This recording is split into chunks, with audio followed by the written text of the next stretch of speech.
This yin yoga practice will be a grounding sequence, which starts out with a posture known as Prone Savasana. This will work best if you have a couple of firm pillows and a few blankets handy.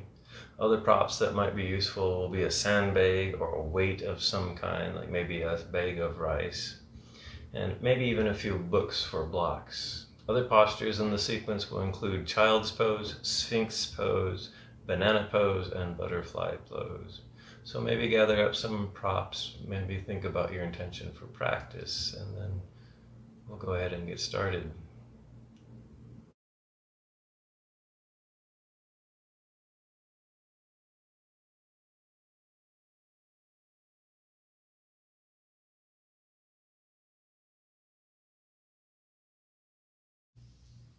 So the first activity in this sequence is Prone Savasana, which we'll stay in for 2 minutes. That's how we'll start the practice, and that's where we'll ground and kind of just let go and gather our bearings for practice. We need to construct some props for Prone Savasana. So this is where you get a couple of pillows and a few blankets, and you take those pillows, you'll line them up. So we're going to end up laying prone on the pillows here. So maybe put one, line them up so if you have a yoga mat, so that there's a little bit of space. This is where your head is going to end up here, and then the rest of your torso is going to be laying on the pillows. Maybe if you have a few spare blankets, you can take the blankets and kind of generate a little bit more height, a little bit more softness.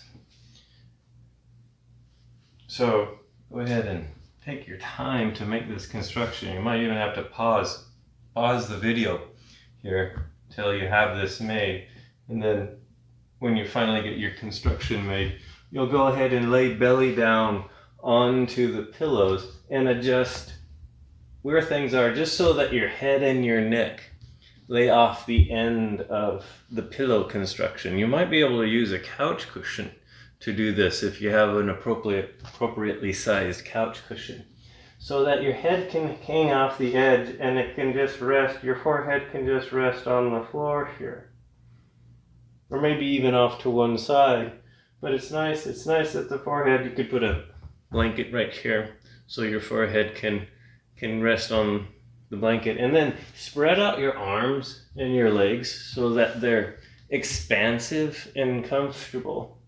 And then just stay here, soften, settle, let go here. So we'll only stay here for maybe a couple of minutes, so not very long compared to yin time, but we're doing this to kind of establish our bearings, to allow ourselves to just settle and soften into practice. So maybe start out with some nice grounding breath, and that is when you get settled here, head and neck are soft, they're resting on the floor. And then maybe on your next inhale, really notice the inhale and think of expansion and broadness throughout the whole body as you fill up your torso with air. And then as you exhale, just feel your body really rooting into whatever you're lying on. Maybe it's a bunch of pillows and blankets. Feel the connection that your hands and your feet make with the floor, and soften the muscle fiber. Let everything release so that your props in the floor are the things that are doing the supporting here, so that you can allow them to support you. And you do that for a few more breaths. So every breath you take as you inhale, you feel how the inhale completely fills up your torso. And then as you exhale, you notice how everything softens and releases. A few more breaths like that. And just inhale, expand. Exhale, release. Try to slow down your breath, make it longer. And just notice how that affects your physical being, but also your thoughts, also your emotions here. And this, just allow yourself to exist. Allow yourself to feel the stability of the floor and of the pillows. Feel this sense of groundedness. This is a bit of the intention of the practice here. So just a couple more breaths here. And if your head and your neck are feeling uncomfortable, you always have the ability and the permission to move your head and neck around to another comfortable position. One final breath here in Prone Savasana. And then you're ready. You'll start to come out. You can do this slowly. This is a yin sequence. So start to move arms and legs and bring yourself up. And maybe do a little bit of housekeeping. Start to clear your mat of props here. Put them off to the side where they might be convenient, because you might need them for a different posture here. But we're going to come to sitting. Let's do a few seated twists. These are not yin twists. They're just kind of neutralizing the spine, setting us up for the next posture. So you can sit cross-legged. You can sit back on your heels. You can sit in a chair. You can sit with your legs out in front. In other words, find a seat on the floor using some props. Notice I'm sitting up on a blanket here. You could sit up on some books. I'm sitting cross-legged. Grow up tall through your torso. Let your spine be long and neutral here. And then hands on either side of your torso. Inhale, bring your arms up to shoulder height. Extend your arms out to either side. Get expansive here. So fingertips are broadening away from either hand here. And then as you exhale, gently twist over to the right side, just as far as you go, until you kind of feel stuck. Hands come down to either the ground or to your thigh. Inhale, expand your torso, grow tall. Collarbones are broad, so shoulders are moving back and down. But this is not meant to be a wrenching twist. So just going where you're finding that little bit of resistance here. Head can stay neutral, or head and neck can turn over and look over that back shoulder here. And we're just staying here for one or two more breaths here. So inhale, go expansive, exhale, soften. And then bring yourself back to center. Expand your hands and arms out to shoulder height again. Grow long in this horizontal direction. Grow tall in the vertical direction, and then exhale. Gently twist over to the other side here. Same procedure here. So inhaling, growing tall, creating space in your torso. Exhale and twisting. And again, your head can stay neutral if that feels better on your neck. Or if you'd like to get a little bit of a twist in your neck, then it's okay to look out over your back shoulder here. Again, a couple more breaths here.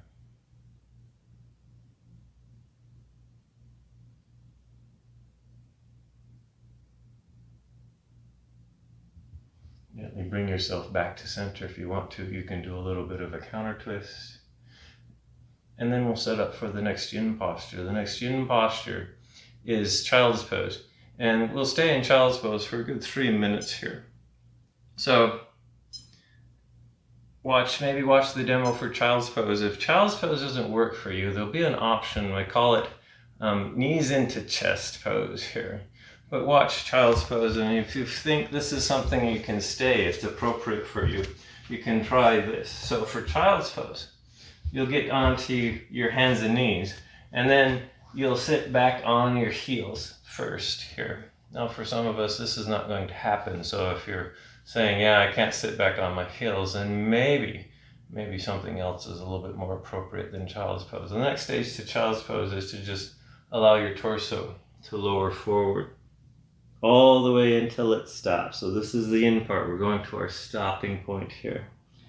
And then arms can be extended forward, or they can be extended along your torso. You get to pick which one is kind of more accessible and more comfortable for you. And then we'll stay here. We'll stay here for a few more minutes or so. So if this is painful, this position, bring yourself up. There's an alternative to child's pose that's known as wide-kneed child's pose. For wide-kneed child's pose, you bring your knees apart about mat width. Maybe your big toes kind of touch behind you. And then you lower in between your thighs, making room for your torso so that your spine can remain more neutral. This might fit your body a little bit better. And you can say, okay, I like this more. Or if you don't reach the floor, get some support so that you can just stay in this pose. Now, if neither of those fit you, then a third option is what I call knees into chest pose. So what you'll do is you'll slowly make your way onto your back.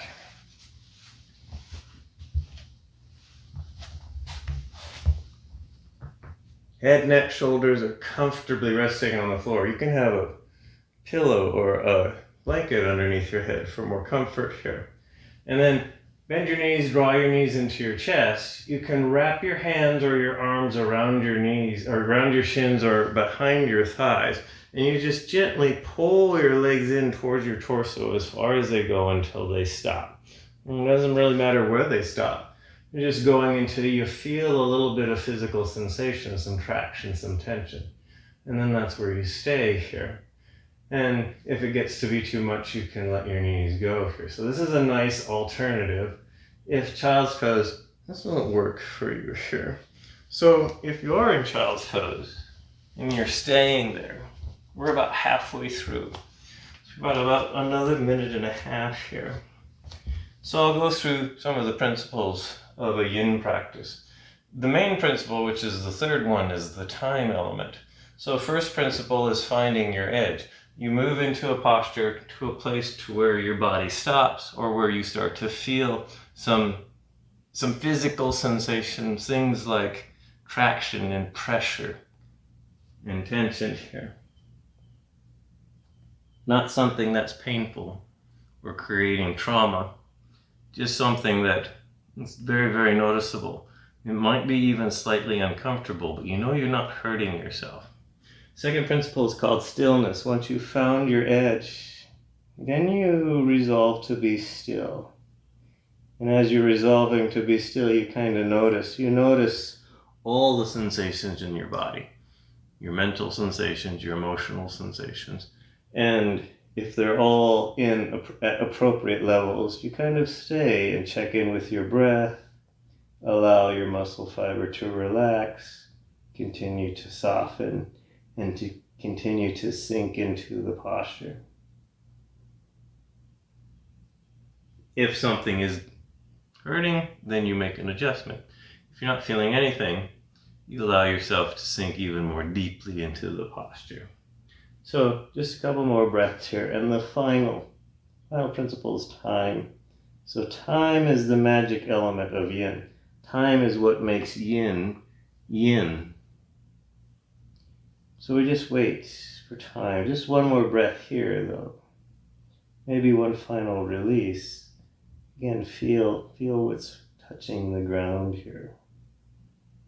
And then at some point, plant your hands and bring yourself slowly up to seated here. And then start to work out any kinks. Maybe you want to do a little twist or maybe little side bends. Work out the achiness might have developed. Maybe your knees and your ankles are quite done with being deeply flexed. So you can flex your legs out one at a time. You can make little motions here. We're moving into the next posture known as Sphinx Pose. And Sphinx Pose does have our legs extended here. So maybe we'll just move right on into Sphinx. So go ahead and lie on your belly, legs extended comfortably out behind you, and then bring your elbows underneath your torso, about shoulder width apart. And again, if you're trying to figure out where shoulder width apart is, clasp your elbows. But really what you're doing is trying to stack your shoulders, your upper torso on your upper arm bones. That means minimal muscle engagement here. So if you're having to intensely engage your muscles to maintain Sphinx Pose, it means you might rearrange elbows a little bit to see if there's a more stable point here. And then soften and settle, let your torso sink towards the ground until you feel that characteristic compression setting up in your low lumbar and your sacrum here. This is the point to Sphinx. This is the back bend. And we're deliberately creating a sense of light, healthy compression in the low back here. If this is too much, if this is creating pain, you move your elbows forward. If you're not feeling much at all, then maybe put some height underneath your elbows, or you can try what's known as seal pose. So for seal pose, you plant your hands onto the floor and you straighten your arms to create a much deeper back bend here. Maybe the fingers turn out towards the side. You might have to play around with the width of your arms to find out what works for you. And then notice how this feels. This is maybe way more intense. Again, it can't be painful. It can be intense. It can be even uncomfortable. You're not trying to hurt yourself here. Head can be neutral. If you're high enough in seal, you can maybe hold your head back and get a nice stretch in the throat, or you can just let your head hang forward. Maybe you're trying seal and you're saying, yeah, this is too intense. You can maybe hang out there for a few more breaths, or when you're ready, you just come back to Sphinx, and then we'll stay here in Sphinx for a couple more minutes or so. So again, decide what you'd like to do with your head. Head can be held up. That's a little bit young. You're engaging muscles to keep your head up.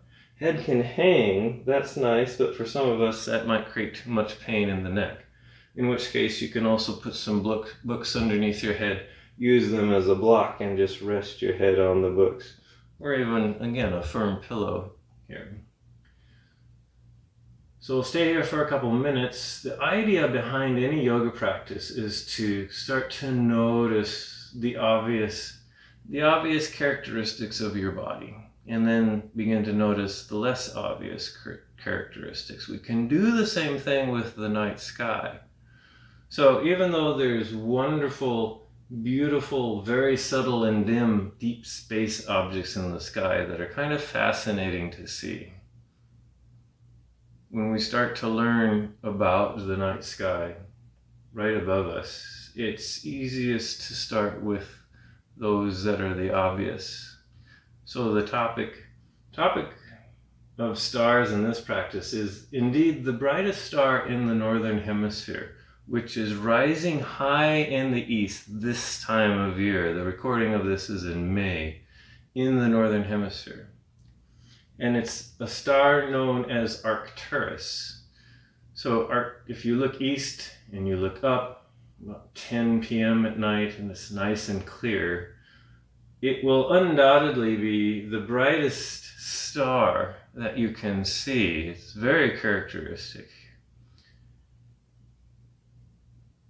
Arcturus actually is right next to one of the most famous constellations, the Big Dipper, which is also known as the Great Bear. So it turns out the word Arcturus actually means the guardian of the bear.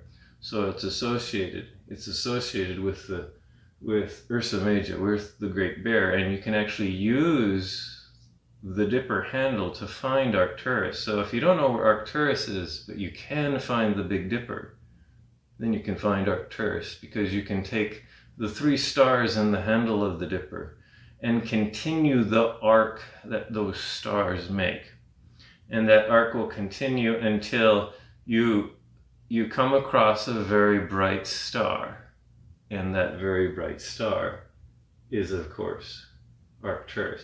Arcturus being the brightest star in the north celestial hemisphere, but not the brightest star in the sky. It's actually the 4th brightest star in the sky. The 3 brighter stars are actually in the southern celestial hemisphere. Probably the most famous of one is the brightest star, which is Sirius. And then the 2nd brightest is Canopus, and the 3rd brightest is Alpha Centauri, which all exist down in the southern sky. We, of course, in the northern hemisphere can easily see Sirius in the winter sky. But of course, Sirius lies low on the southern horizon. Arcturus is the brightest star in the northern sky. So just a couple more breaths here, either in Seal or in Sphinx. Maybe relax your muscle fiber one last time. Feel that traction in the low back one last time. And then when you're ready to come out of Seal, just slowly begin to lower yourself all the way to the ground. Maybe have a blanket or a pillow to rest your head on, or make a pillow with your hands and just gently rest your head on your hands here. Soften, settle, release. And just let your spine rebound for a few breaths before trying to move here.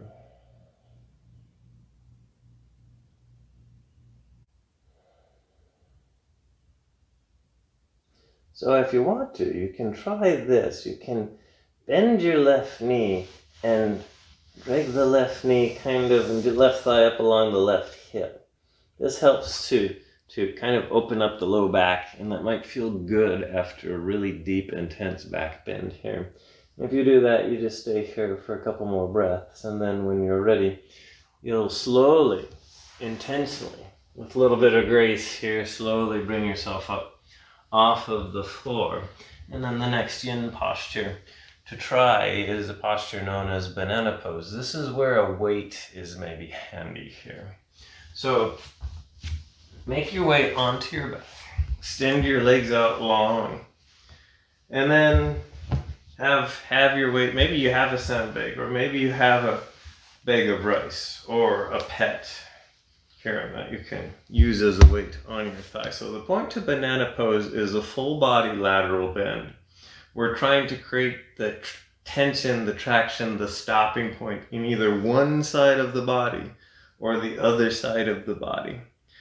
And in order to facilitate that, if you're lying on the floor like this, is to keep your hips really flat. This is where the weight is handy. So what you'd like to do is take the weight, drape the weight on top of the right side of your hip to psychologically remind the right side of the hip to stay on the floor.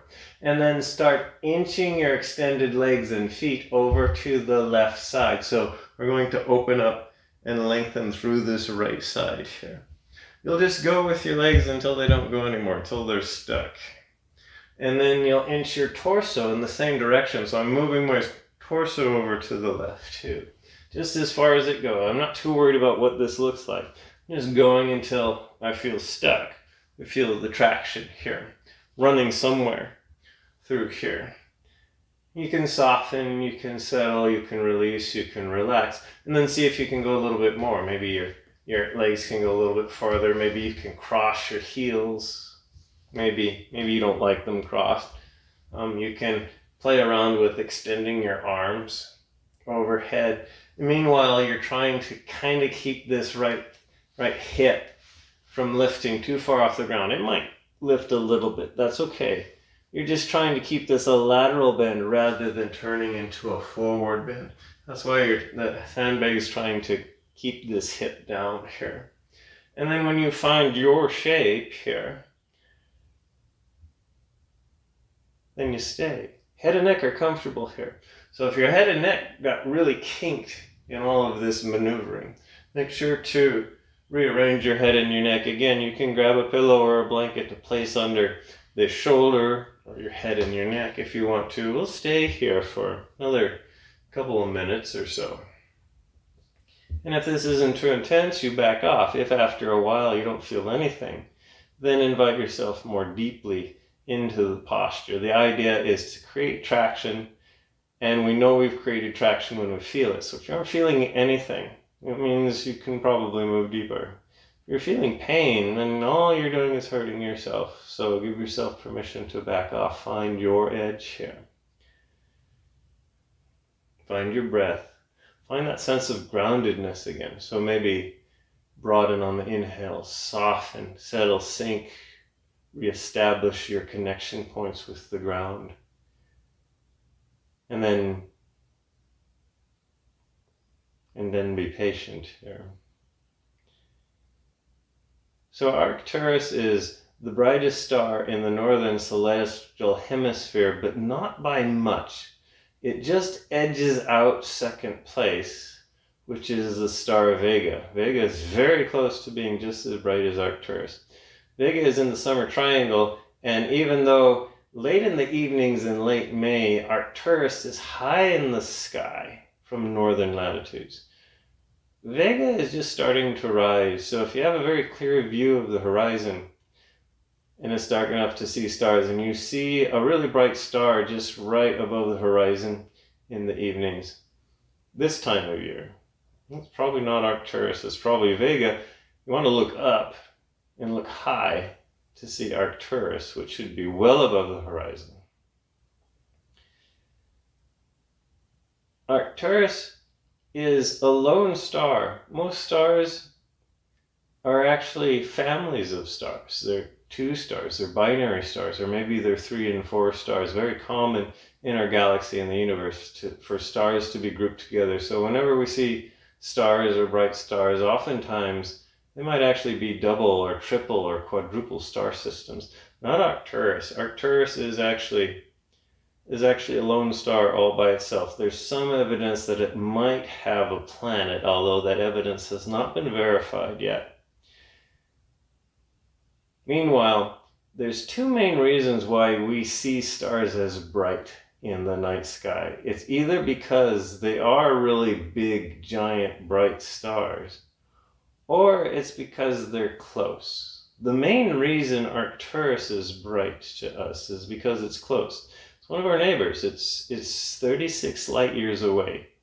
As far as stars go, that's one of our local neighbors. Only a few stars are closer than that, including some of the brightest stars like Vega, like Sirius. They're bright because they're also our next door neighbors. So is Arcturus. But Arcturus is a star that has not always lived here in our neighborhood. Arcturus started out its life in the middle of the galaxy, in a bunch of old stars, and for whatever reason, it decided to leave. It has a very peculiar, what's known as proper motion. And that proper motion is carrying it out of the galaxy, almost on a perpendicular trajectory compared to the sun and the other stars in this suburban neighborhood of our galaxy here. So just one more breath here on this side of banana pose. When you're feeling ready, start inching yourself back to your center line. So legs come back, your torso comes back, your arms come back if you had your arms extended out. Take the sandbag or the weight off if you were using one of those for a while. And just do some wiggling here to wiggle out the kinks here. Now, I like to extend my lumbar spine, and I do that effectively by just bending my knees and drawing my knees into my chest, this knees to chest pose here. I can feel my lumbar lengthen along the yoga mat, but you might have some other kind of movements that work out the stagnations that develop. Maybe it's reclined windshield wipers. Maybe it's a waterfall pose where you point and flex your feet a few times. Any other kind of organic motion, it's kind of a nice thing. Well, set up for the other side of banana pose. So when you're ready, extend your legs out long. Find your weight and place the weight now. Drape it across your left hip.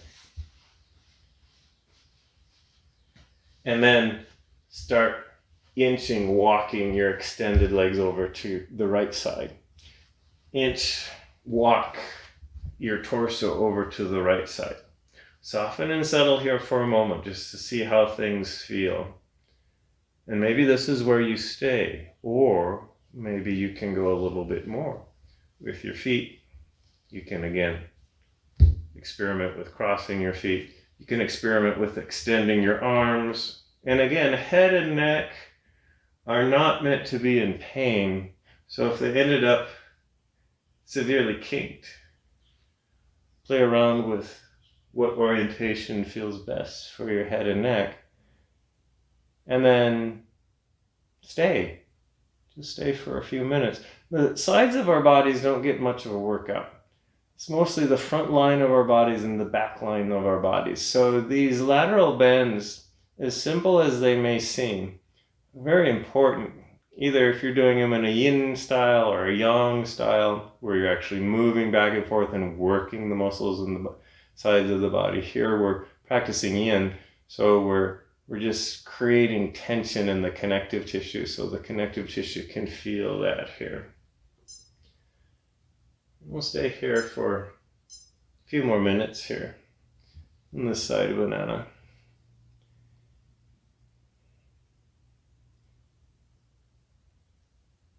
Arcturus is only 26 or 36 light years away, but it is roughly the same, has the same mass as our sun.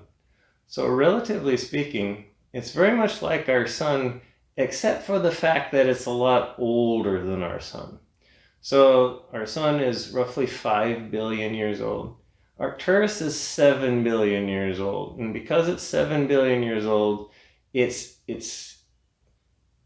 turning into a red giant. And as it turns into a red giant, it becomes bigger volume-wise and becomes cooler. So it's turning from a yellow star into kind of an orangish star. And you can almost detect a hint of orangeness when you look at Arcturus. Because it's known as a red giant, even though it looks orange in the sky here. And because it has such a much larger surface area than the sun does, it would appear brighter than the sun. It's actually about 150 times brighter than the sun, and that's just because its outer atmosphere has expanded and made it appear apparently brighter than the sun, if it was the same distance away from us than the sun was. Otherwise, it will end its life the same way our sun will. It's not massive enough to explode into a supernova. It will actually just kind of turn into a planetary nebula for a while, expand its outer shell into space, and then from a red giant star, it will slowly shrink into a white dwarf as it's moving out of the galaxy here. Again, Arcturus is not from our neck of the woods. Arcturus is visiting us from the city, the inner city of our galaxy, and visiting us in the suburbs here for a while here.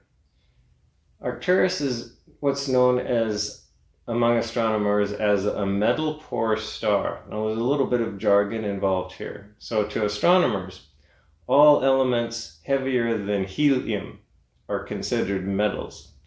And what metal-poor means is Arcturus is basically composed of almost nothing except hydrogen and helium, which are the primordial elements of the universe.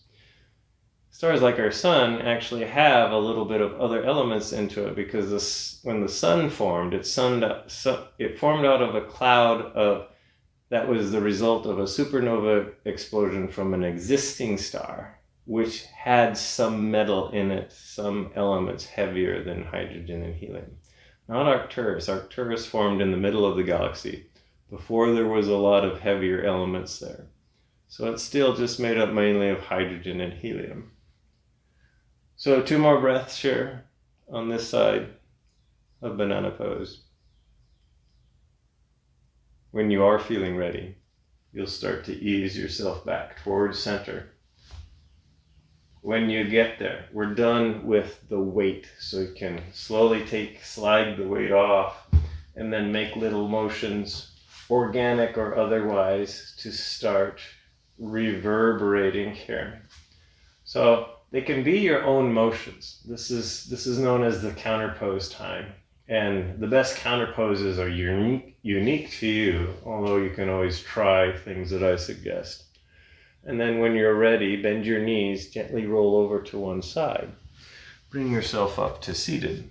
And then from here, the next yin posture is known as half butterfly pose. Now, if you have a lot of stiffness in the backs of your legs or in your low back, then you might want to sit up on a little bit of height here for a half butterfly.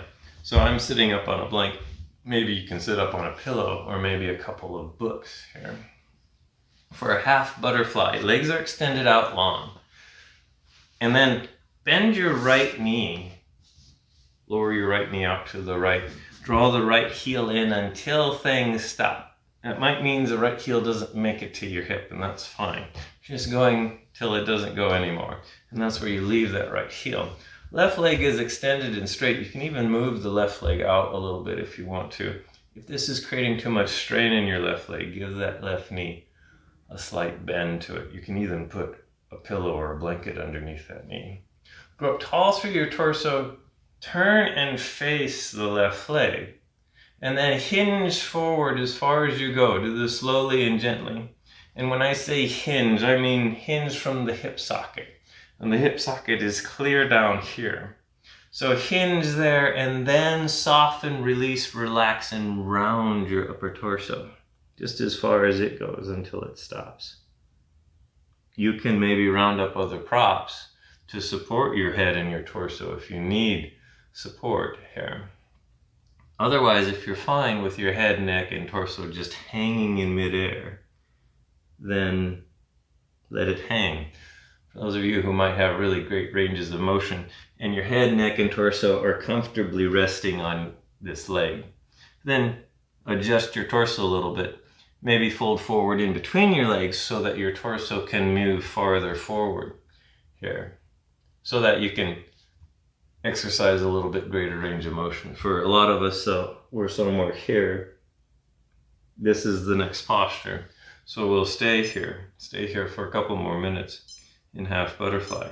Again, if this knee is achy, you can put something underneath that knee, like a pillow. And then soften your muscle fiber. Check in with your breath and your sensations here. And settle for about another 2 minutes or so.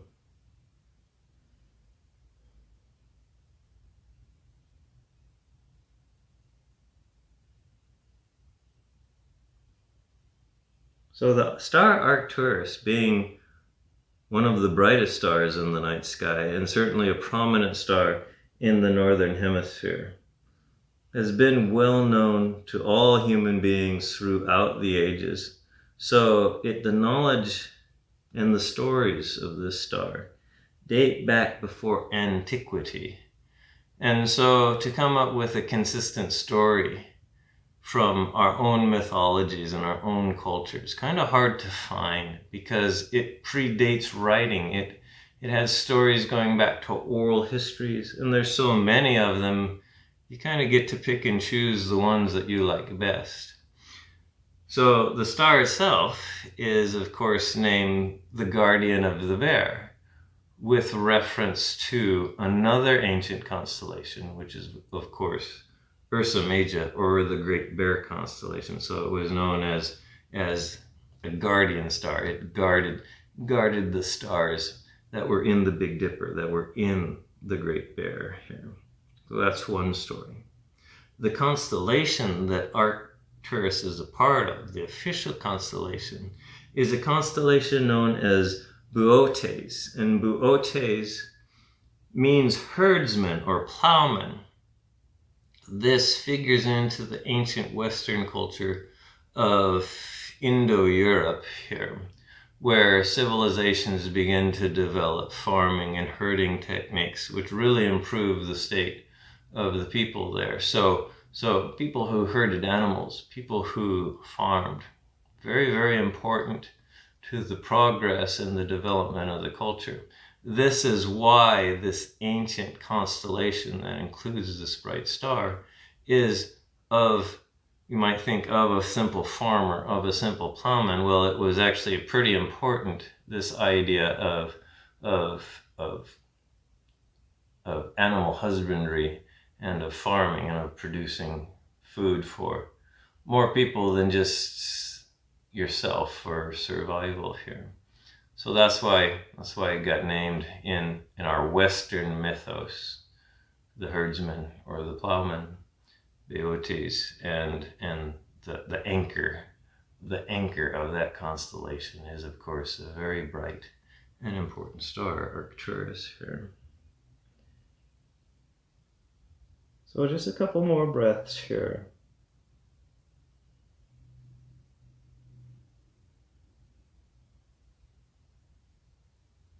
When you're feeling ready, you can plant your hands, use your hands and your arms on the floor to slowly press your torso up and lengthen, extend your torso. Find that nice neutral spine again here. And you can do some wiggling if you need to. Maybe a few twists. Maybe your legs are done with this half butterfly pose. So bring that right knee up, extend the right leg out. Wiggle around your legs, point and flex your feet a few times here. Maybe there's some other things you'd like to do before you jump into the next posture, but we'll go ahead and get into the next posture. So the next posture is the other side, half butterfly here. So again, you can stay seated, legs out in front. This time it's the other leg, so the right leg is straight. Bend the left knee and lower the left knee over to the left side. Draw the left heel in as far as it goes until it stops. Maybe it stops because it hits your hips. Maybe it stops because that's as much pressure as the knee joint is going to take here. So when you get there, go up tall through your torso. Now you can stay here and just enjoy this nice hip opener. You don't have to fold forward, but if you want to include a forward bend into this, then go ahead and begin to hinge over that right leg. And then soften and round your torso. Relax the muscle fiber in the torso so that the traction goes into the connective tissue, which is known as yin tissue. And then settle. Find your edge. And then decide to stay for a while. Let time sink in. So no matter what posture you're doing, if you're in a place where you can relax the muscle fiber, let the traction go into the connective tissue, and then hold that for time, that's the fundamental element of yin here. And that's what we're trying to practice here. So a few minutes here on this side of butterfly. Of course, if you ask other cultures what they thought of Arcturus, there's many, many different stories about what they think Arcturus is and what Arcturus symbolizes. The Plains Indians, some of the Plains, the Lakota Sioux, the Native Americans from the middle of the Great Plains, they said one of the names they had for Arcturus was the one that points the way. In Polynesian culture, Arcturus had a very, very special place for those people. So it turns out that the celestial declination, the latitude of Arcturus, is the exact same as the Hawaiian Islands.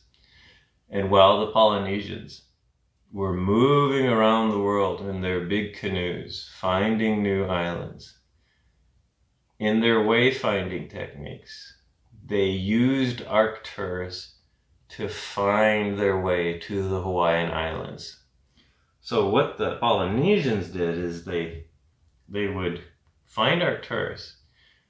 They would start out from Tahiti, and they would sail their ships north and east in the Pacific until they got to the point where they were directly underneath Arcturus, when Arcturus was the highest point in its sky, on the meridian, if you will. When it was directly overhead, when it was directly at zenith, then they pointed their boats west, and they used the westerly trade winds to push their boats back over to the Hawaiian Islands. And that's how they found the Hawaiian Islands. So to them, Arcturus represented Hawaii. And if you can imagine the weeks and the months that they must have spent in the middle of the ocean, navigating north, navigating east, and then using this star to find the Hawaiian Islands, they had a special name for Arcturus. It wasn't the guardian of the bear. It was known to them as the Star of Joy. And you can imagine how joyful they felt when they finally saw landfall, when they finally saw Hawaiian Islands using the star Arcturus. So just a couple more breaths here, maybe soften and release.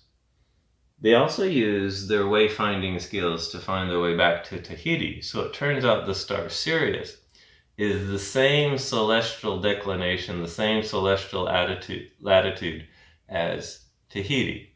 So they did the same trick. They used Sirius. They just sailed down until Sirius was directly overhead. And then they sailed until they found Tahiti. So Sirius was also to them a type of star of joy. When you're ready, you'll plant your hands, use your hands and your arms to slowly press yourself back up to seated. Take your time here and make some organic motion to work out the kinks in your torso and in your legs. You can extend both legs out, point and flex your feet a few times.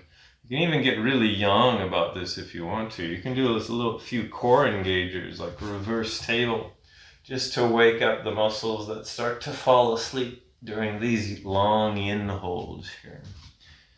But after you have done all that, make your way onto your back.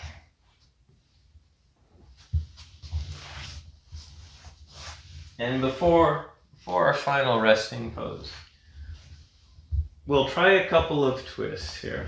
So head, neck, shoulders are comfortable on the ground. Knees are bent, feet are on the floor initially, and then lift your feet up off the floor, draw your knees into your torso, give your knees a hug. So maybe hands behind your thighs are in front of your shins. Clasp your hands or your shins and just gently rock yourself back and forth. Maybe give your knees a nice hug. Release your knees, leave them where they are. Bring your arms out into T or cactus arm position. And then very gently and slowly lower both knees over to the right side, coming into a spinal twist. So you're trying to stack this left hip on top of the right hip. Left upper body is trying to melt back towards the floor so that your spine is in a twist. And then just stay here, soften and settle. A couple breaths here. So we're done with the long-held yin postures. This is just a little bit of integration here. And then inhale, bring your knees back up to center. Maybe pause here. And then slowly you'll lower your knees over to the other side here. Again, this is meant to be a spinal twist. So right upper body is trying to melt back to the floor. Notice the contact that your body makes with the floor. One more breath here. And then gently bring your knees back up to center. Maybe give them one final hug. And then make your way into your version of resting pose. It can be traditional Shavasana. It can be legs up the wall. It can be seated in meditation. It can be the Prone Savasana that we started off class with.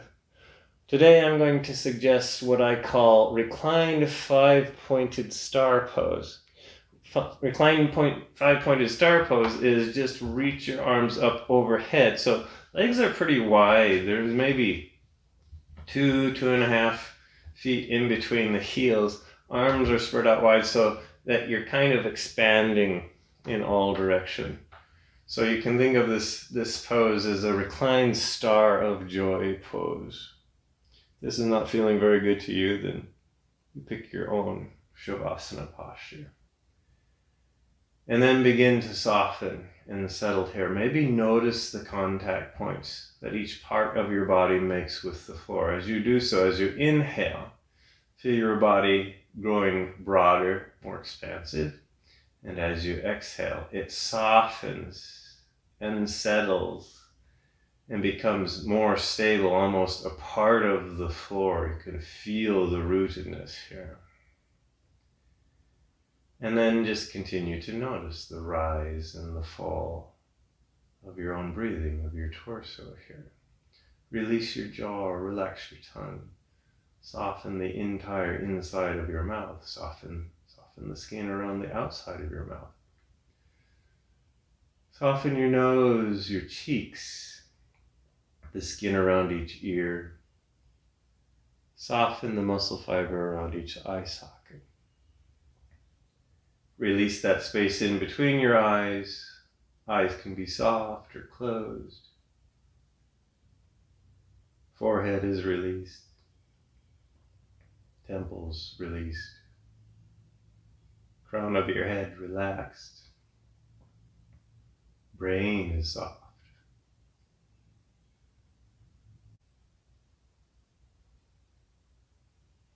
Postpone being a human doing.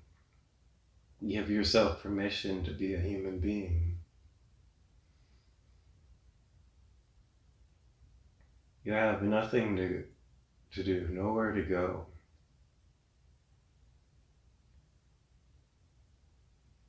Just allow yourself to be. Collarbones are broad, shoulders are stable. Release your right arm, your right palm, and your right fingers. Left arm, left palm, and left fingers. Notice the tips of all of your fingers and see if you can notice and feel that light sense of energy, that tingling sensation in the tips of each finger, both hands, left and right.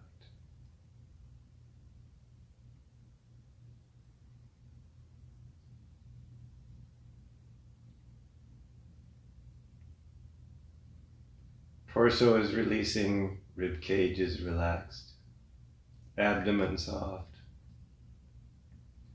Release down through your hips, thighs, knees,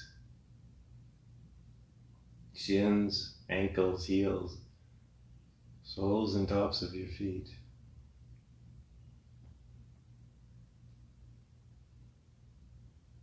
Release, relax all of your toes.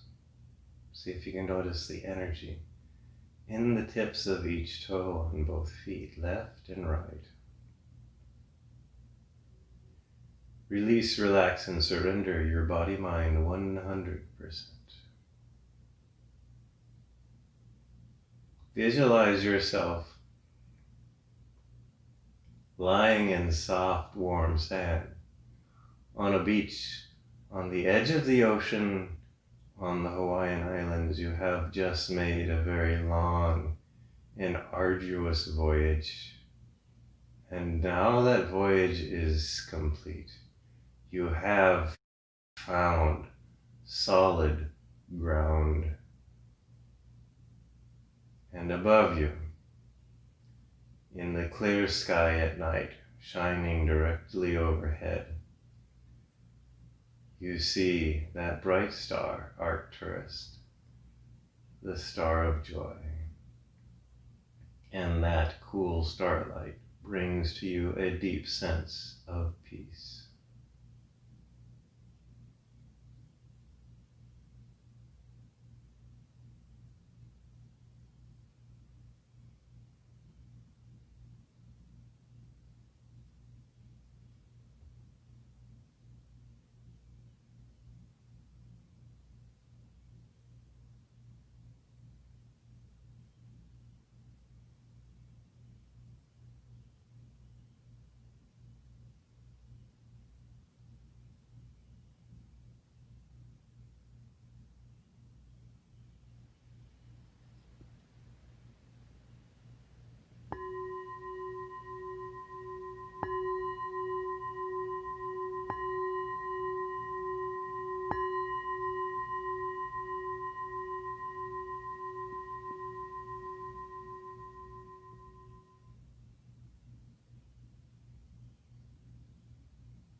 When you are ready, begin to deepen your breath.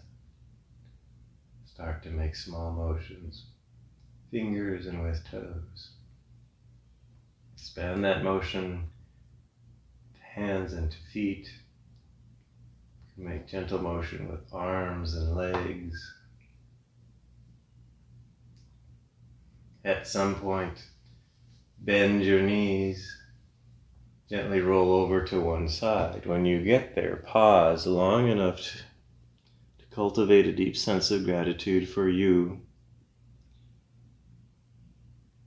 your unique embodiment in the universe. The universe is ecstatically joyful that you're here. And then when you're ready, bring yourself up into a comfortable seat. When you get there, establish a rooted, a grounded seat. Grow tall through your torso. Bring your hands together at heart center. So I will end the practice with an Om. You can either join in or just listen to my voice.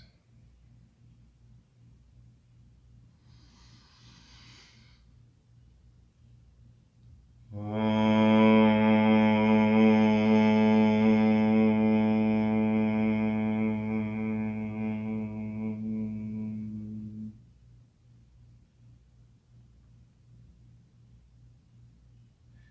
inner starlight in me honors the inner starlight in you.